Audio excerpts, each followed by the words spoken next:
नमस्कार विद्यार्थी मित्रांनो, या सेशनमध्ये आपण एबीसी आय डी आणि दुसऱ्या जे काही गोष्टी आहेत OGT असेल किंवा नंतर एबीसी आय डी एबीसी झाला, ह्या दोन चार गोष्टी आपण याच्यामध्ये बघणार. तर त्याच्यामधला पहिला आपण जे बघणार एबीसी म्हणजे काय.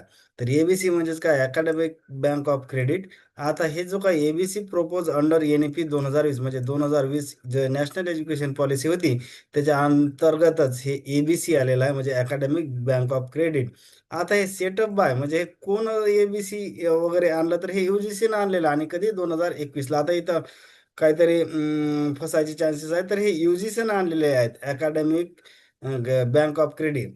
आता एबीसी कशाला म्हणायचं, ABC refer to the academic bank of credit is a virtual storehouse which will keep the record of the academic credit structure secured by the student. आता हे फार कॉम्प्लिकेटेड सेंटेन्स आहे, सोप्या भाषेत बघा की simple meaning, ABC is an online system that store the academic credit earn by the student during the their education. म्हणजे काय, एबीसी म्हणजे ज्याच्यामध्ये जसं आपण बँकेत पैसे टाकतो ना, की तसंच सेम वे ना, तर हे काय आहे की एक अकॅडमिक क्रेडिट आहे, म्हणजे बँकेसारखंच काम करते. फक्त त्याच्यामध्ये आपण जेवढे एखाद्या विद्यार्थ्यांना समजा 1 इयर कंप्लीट केल्यानंतर 20 क्रेडिट मिळाले किंवा 10 क्रेडिट मिळाले, तर ते त्या एबीसी मध्ये म्हणजे त्या एबीसी मध्ये ते क्रेडिट जमा होतात. तर त्याला आपण ते बँकेसारखंच एक असते इनडायरेक्टली ते.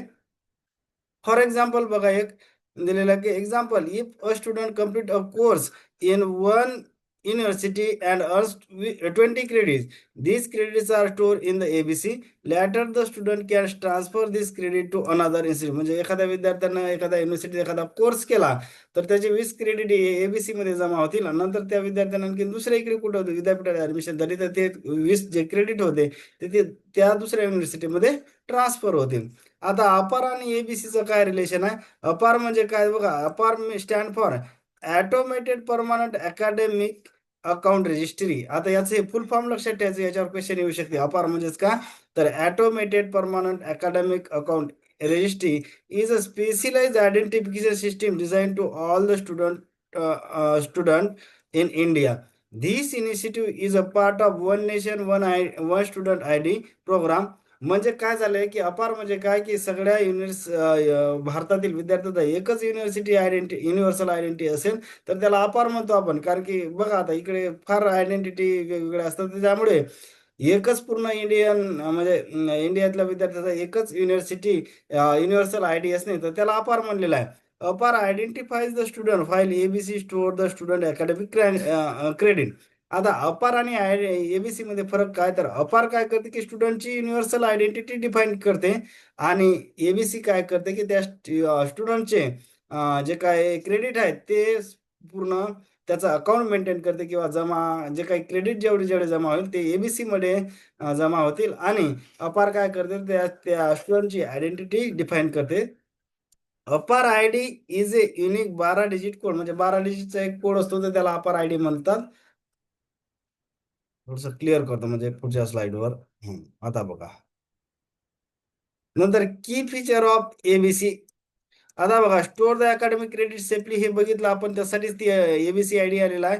नंतर मल्टिपल एंट्री अँड एक्झिस्ट, म्हणजे काय होते की student can leave a course and return later without losing their completed credit. म्हणजे एखाद्या विद्यार्थ्यानं मधातून एखादा कोर्स सोडला आणि त्याला वाटलं की नंतर वापस यायचं, तर ते पहिले जे काही त्यानं जेवढा काही कोर्स, समजा एखादा विद्यार्थ्यानं 3 वर्षाचा कोर्सला जॉईन केला, त्यानं 2 वर्षानंतर तो कोर्स सोडला, म्हणजे 2 वर्षानंतर जेवढे काही क्रेडिट होते आणि नंतर मग 1 वर्ष गॅप घेतला आणि पुन्हा तो त्या कोर्सला जॉईन जर झाला, तर ते पहिले 2 वर्षाचे कोर्स जे क्रेडिट मिळालेले आहे ते वाया जात नाहीत. सध्याच्या सिस्टीम मध्ये कसं आहे की एखादा विद्यार्थी मधातून सोडून जर गेला, तर त्याचं पूर्णच वाया जाते.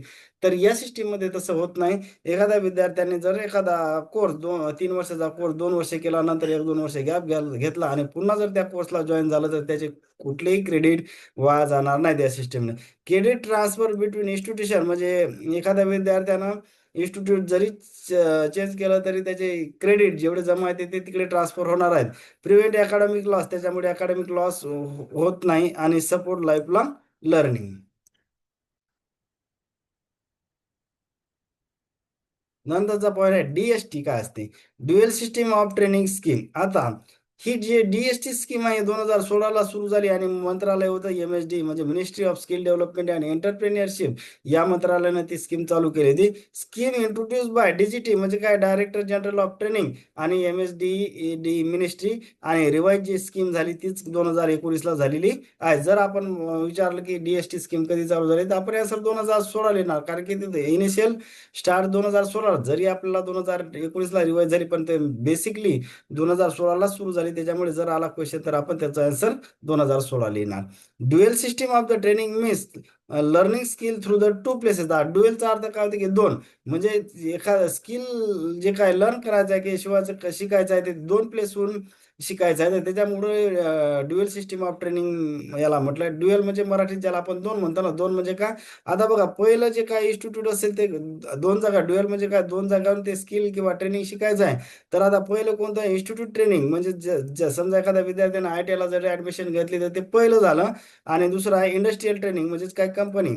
आता म्हणजे हे दोन जाग्यावर त्यानं स्किल शिकलेलं आहे. म्हणजे पहिलं काय झालं की एका जाग्यावर त्यानं इन्स्टिट्यूट ट्रेनिंग म्हणजे ITमध्ये शिकलं आणि दुसरं स्किल जे दुसरं कुठं शिकलेलं आहे त्यानं इंडस्ट्री. तर त्याच्यामुळे त्याला dual system of the training असं म्हटलं. आता ऑब्जेक्टिव्ह काय आहे याचा, to connect the training institute with industries म्हणजे इंडस्ट्री आणि ट्रेनिंग इन्स्टिट्यूटचं कोलॅबोरेशन किंवा वाढलं पाहिजे, किंवा जे काही थेरॉटिकल आणि प्रॅक्टिकल जो काही गॅप आहे तो कुठेतरी भरून काढणे हे याचा पहिला ऑब्जेक्टिव्ह आहे. To give the real workforce experience to the trainees, त्यालाच आपण ऑन द जॉब ट्रेनिंग असं म्हणतो. नंतर to improve the employability and practical skill हे पण आहे. आता याच्या व्यतिरिक्त एम्प्लॉयबिलिटी जनरेट झाली पाहिजे किंवा त्या असं काही जरी आलं तरी आपण त्याला करेक्ट करणार, उगाच काहीतरी पाठ करण्याचा अर्थ नाही ते.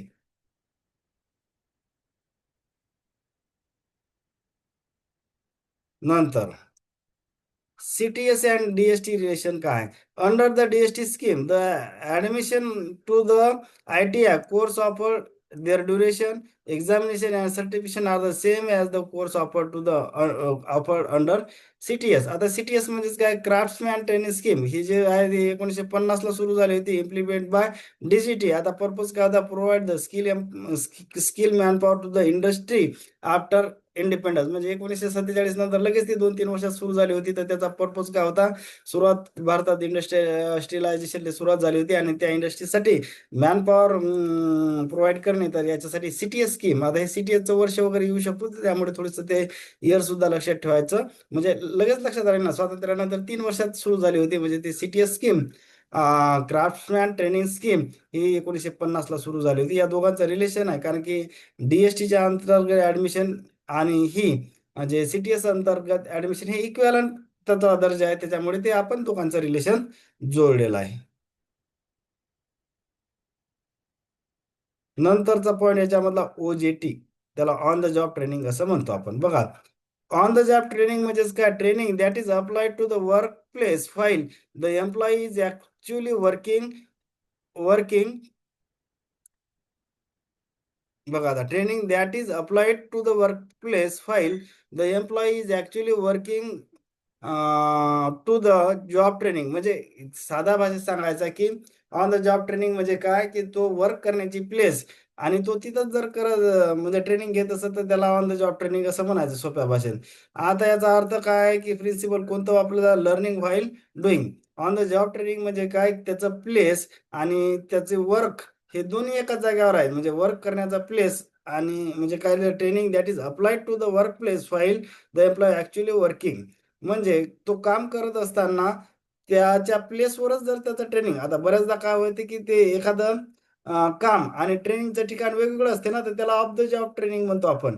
पण जॉबचं ठिकाण आणि कामाचं ठिकाण एकच असेल तर त्याला ऑन द जॉब ट्रेनिंग असं म्हणायचं. म्हणजे बऱ्याचदा काय होते की ट्रेनिंगचं ठिकाण कामाचं ठिकाण हे वेगवेगळे असतात, त्याला ऑफ द जॉब ट्रेनिंग असं म्हणतो आपण. वर्क प्लेस आणि ऍक्च्युअल वर्किंग हे दोन्ही प्लेस एकच असतील तर आपण त्याला ऑन द जॉब ट्रेनिंग असं म्हणतो. आता method of OJT on the job ट्रेनिंगच्या कोणकोणत्या मेथड आहेत. आता बघा, एक्झाम मध्ये आपल्याला काय येते की यातली ऑन द जॉब ट्रेनिंग किंवा of the job training method कोणती आहे किंवा कोणती नाही असा क्वेश्चन येईल. तर त्याच्यामुळे माझं एक सजेशन आहे की आपण एकच पार्ट करायचं कोणतं तरी, ओजीटी करा, ऑन द जॉब ट्रेनिंग करा, नाहीतर ऑफ द जॉब ट्रेनिंग करा. त्याच्या म्हणजे जर क्वेश्चन आला तर मग आपल्याला बरोबर टॅकल होईल ना. एक जर आपण on the job training part केले तर ऑफ द जॉब ट्रेनिंगची एक्झाम्पल किंवा ते पार्ट करायची गरज नाही.